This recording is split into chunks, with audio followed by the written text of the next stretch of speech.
नमस्कार, नमो बुद्धाय, जय भीम, जय जोहार। साथियों, आप सभी का जागो पंच में बहुत बहुत स्वागत। जागो पंच आपके सामने लेकर आ रहा है शिवलिंग की पूजा क्यों। ये बहुत ही महत्वपूर्ण विषय है, बहुत ही महत्वपूर्ण सब्जेक्ट है जो आपके सामने आना बहुत ज़रूरी है, क्योंकि आज हमारे समाज में अंधविश्वास और पाखंड इस कदर घर कर गया है कि हमारे लोग, शिक्षित लोग भी इस भ्रम में पड़ गए हैं कि आखिर शिवलिंग, शिव का लिंग जो है वह परम कल्याणकारी सृजन है, वह उसे सृष्टि का संवाहक मानने लगे हैं। यही है, पढ़े लिखे लोगों को भी हम ये नहीं कह सकते कि वह शिक्षित है, जिसे यह समझ में ना आए कि मूतेंद्रिय, शिशनेंद्रिय, शिशन, पेनिस यह हमारे गुप्तांगों को कहा जाता है या शिव के गुप्तांगों को कहा जाता है, ना कि वह पूजनीय है, ना कि वह ईश्वरीय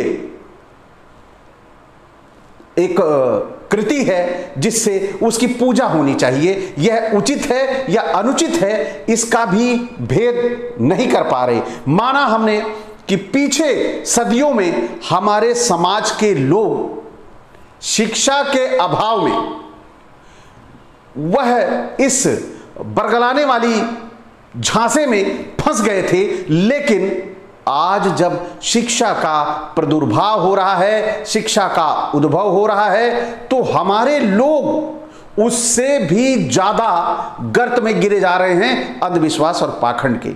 तो इसी अंधविश्वास और पाखंड को खत्म करने के लिए जागो पंच ने संकल्प लिया है कि वह अपने ओबीसी एससी समाज से अंधविश्वास और पाखंड को नेस्तनाबूद करके रहेगा।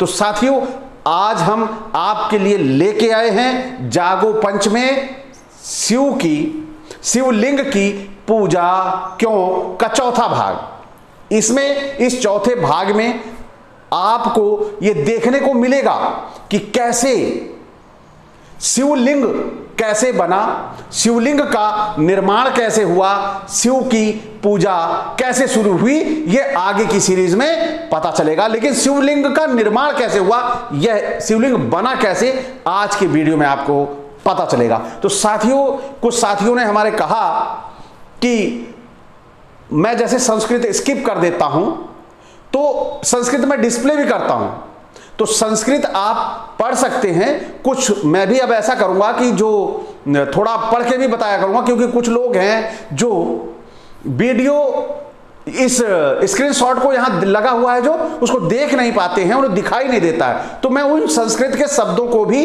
अब मैं आपको पढ़ के सुनाऊंगा। भले ही छोटा छोटा वीडियो बने, मैं ज्यादा लंबा नहीं लूंगा। मैं ये चाहता हूं किताब को 10 से 15 एपिसोड में खत्म कर दूं, लेकिन अगर ये लंबी बनती है कोई बात नहीं, लेकिन हमारे लोगों को वो सुनाई भी देना चाहिए, क्योंकि कुछ हमारे ऐसे साथी हैं जिनके पढ़ने में यहां पे दिक्कत आती है, तो उनके लिए ये सुविधा की है कि अब मैं पढ़ के भी सुनाऊंगा। तो साथियों, आज का एपिसोड बहुत ही महत्वपूर्ण होने वाला है, क्योंकि इस एपिसोड में शिवलिंग की पूजा कैसे शुरुआत हो गई, कैसे यह शुरू हो गया, यह लेखक यानी डॉक्टर श्री राम आर्य ने बहुत ही मेहनत, बहुत ही मशक्कतों के बाद, कई पुराणों का गहन अध्ययन करने के बाद उन्होंने इस पुस्तक को लिखा।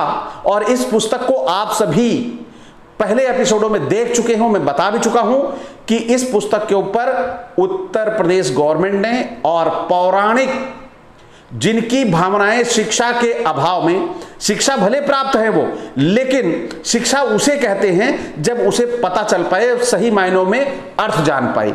जब वो अनपढ़ लोगों के, अशिक्षित लोगों के बताए हुए अनर्थ को अर्थ समझ लेते हैं, तो इसका मतलब वो शिक्षा नहीं है।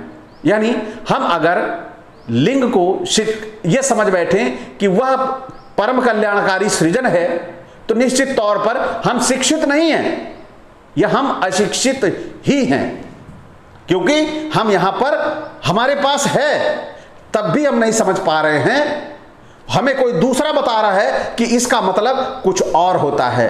तो जाहिर सी बात है हम पढ़े लिखे नहीं हैं। हम पढ़े लिखे तब हैं जब हम हर चीज को स्वयं जाने या उसके जानने के बारे में कोई अस्थाई प्रयास करें। तो साथियों, आज की ये जो वीडियो है यह भी इतनी महत्वपूर्ण है कि उसी तरह जैसे शिवलिंग के पूरा जो जैसे निर्माण हुआ है उसके एक एक पार्ट के बारे में बताया हुआ है। तो यहां पे कहते हैं क्या है, चलिए पुस्तक की ओर चलते हैं। क्या कह रहे हैं लेखक? जलहरी क्या है? जलहरी क्या है? मतलब शिवलिंग की मूर्ति के चारों ओर योनि रूप एक नीली नाली सी बनी होती है, इसे जलहरी कहते हैं। यानी जो शिवलिंग का निर्माण है, आप ये ऊपर देख रहे हैं, ये शिवलिंग का निर्माण है और इसके ये जो चारों तरफ बना हुआ है इसे हम क्या कहते हैं? योनि रूप, यानी नारियों का गुप्तांग। और इसी गुप्तांग को जलहरी कहते हैं। यानी जिसपे जो जल चढ़ाया जाता है तो इसी ऊपर शिवलिंग पे जल चढ़ाया जाता है और इसी जलहरी से होकर नीचे गिरता है। तो साथियों, इसे क्या कह रहे हैं? शिवलिंग की मूर्ति के चारों ओर योनि रूप एक नाली सी बनी होती है, इसे ही जलहरी कहते हैं। जलहरी वास्तव में क्या है यह बहुत कम लोग जानते हैं। पौराणिक सिद्धांतानुसार जलहरी शिवलिंग के साथ पार्वती के गुप्तांग की प्रतिमूर्ति रूप में पूजी जाती है। इसके लिए पुराण का प्रमाण द्रष्टव्य है। यानी लेखक ने अपने ऊपर, यानी उनके ऊपर कोई प्रहार ना करे, उनके ऊपर कोई वार ना करे, इसलिए पुराणों का सहारा लिया। क्योंकि जब तक हम पुराणों का सहारा नहीं लेंगे तब तक पौराणिक चीजों को एज इट इज मानते रहेंगे। जब पौराणिक चीजों को तभी ध्वस्त किया जा सकता है जब हम पुराणों से उसका उद्धरण लेंगे। तो यहां पर क्या कह रहा है? जो ये पुराण है शिव पुराण कोटि रुद्र संहिता अध्याय 12।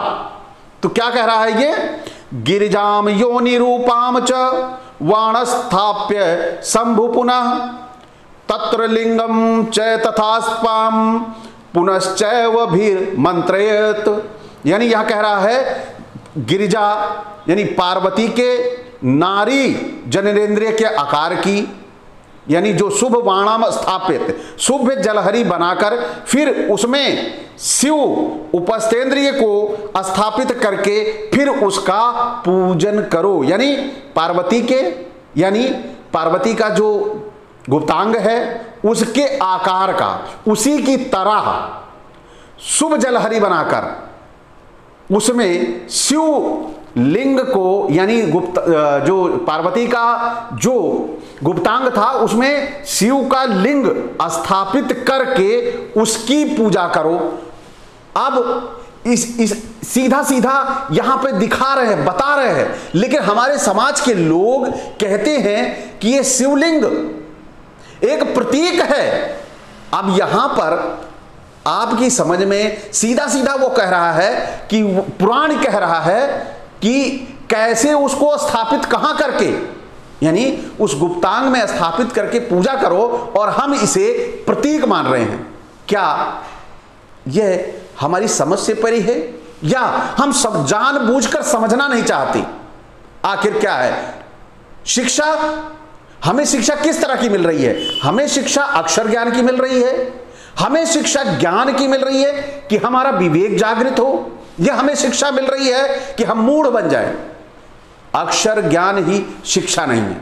यानी आपने सर्टिफिकेट ले लिया, उस सर्टिफिकेट का मतलब आप उस योग्यता को, यानी कि जैसे आपने ग्रेजुएशन किया वो क्वालिफाई तो कर गए हो, लेकिन आप पढ़ने लायक नहीं हो, आपका ज्ञान नहीं मिला, आपको सर्टिफिकेट मिला है। क्योंकि उस विषय में यदि आपसे पूछा जाएगा तो आप जानकारी नहीं दे पाओगे और बता नहीं पाओगे। यानी आप अभी भी सर्टिफिकेट लेके भी अशिक्षित हो।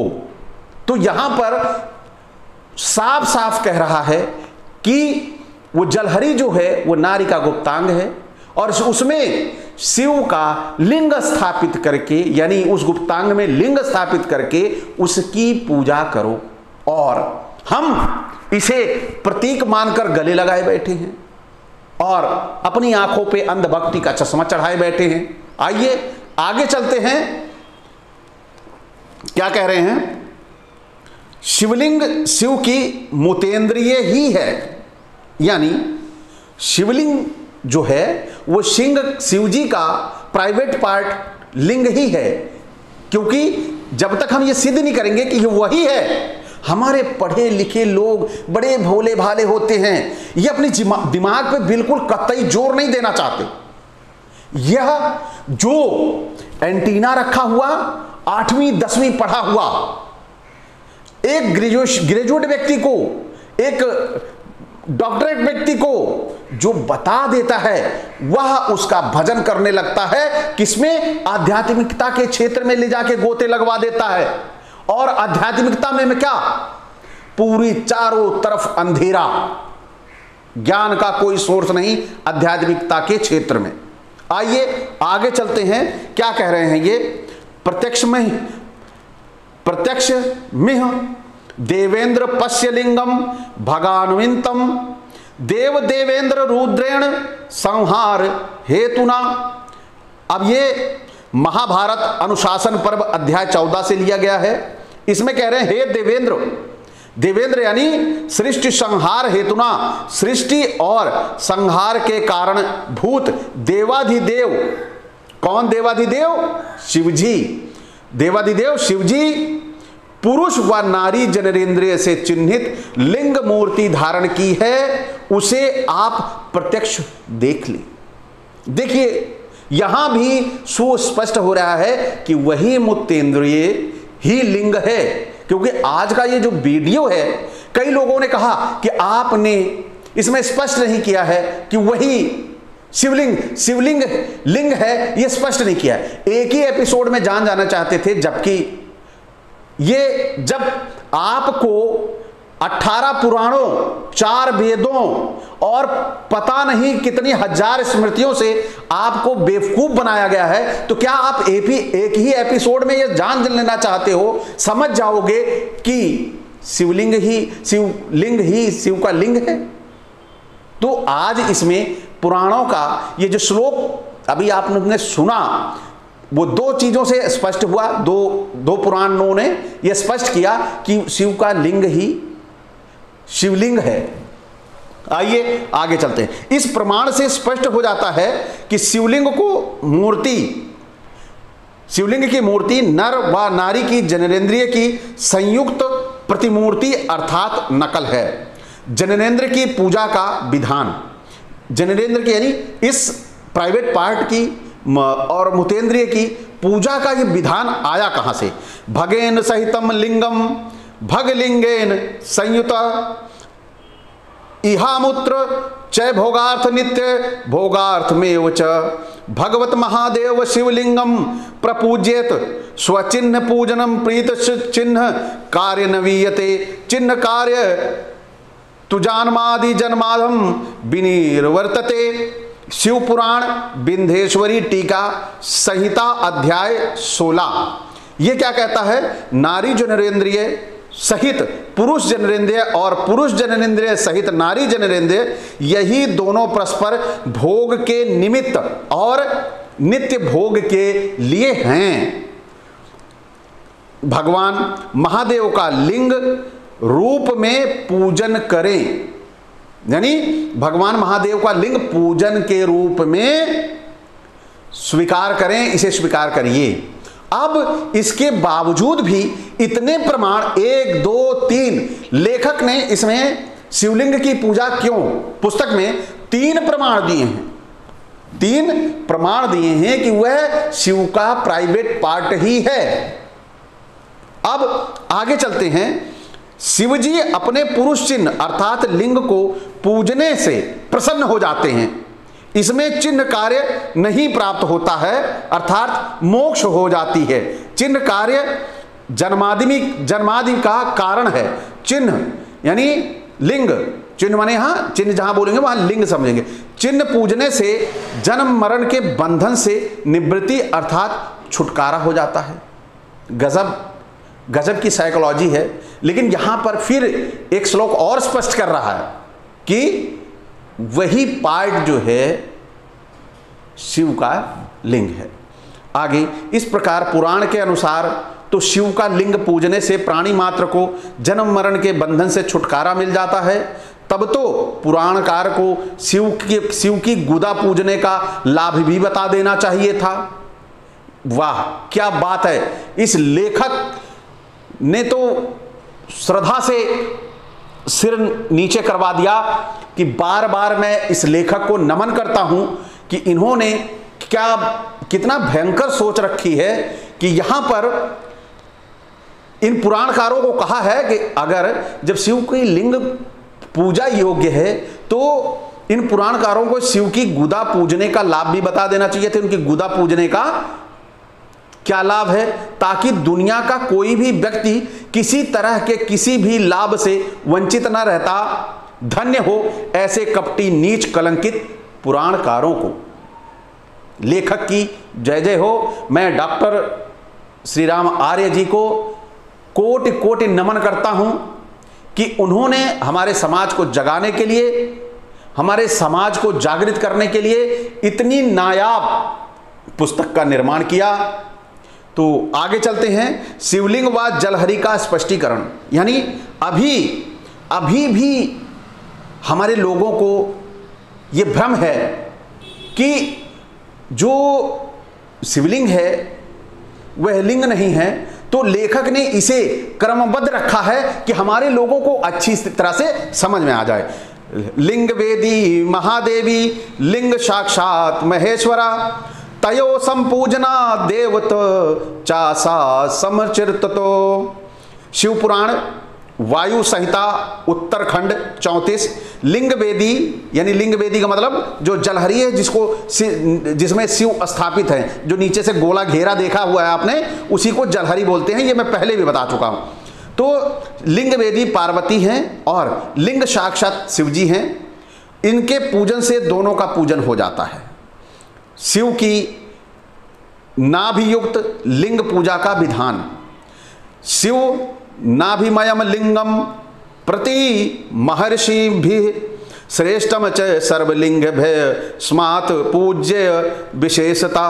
शब्द कल्पद्रुम कोश लिंग शब्द की व्याख्या पृष्ठ 220 खंड 4। यहां आपको भ्रम नहीं है, इतने उदाहरण दिए गए हैं कि आप तो संतुष्ट हो या ना हो, लेकिन भारत का कोर्ट तो संतुष्ट हो चुका है। भारत का कोर्ट, हाई कोर्ट संतुष्ट हो चुका है इस पुस्तक से और लेखक को बाइज्जत और पुस्तक को बाइज्जत बरी किया था। तो आइए चलते हैं अर्थ जो मैंने श्लोक पढ़ा था उसका। शिव की नाभि से युक्त लिंग महर्षियों द्वारा पूजा जाता है, वह सब लोगों में श्रेष्ठ होता है, इसलिए विशेष रूप से उसकी पूजा करनी चाहिए। इससे स्पष्ट है कि केवल शिवलिंग पूजने की अपेक्षा शिव की नाभि युक्त उपस्थेंद्रिय की पूजा विशेष उपयोगी होती है।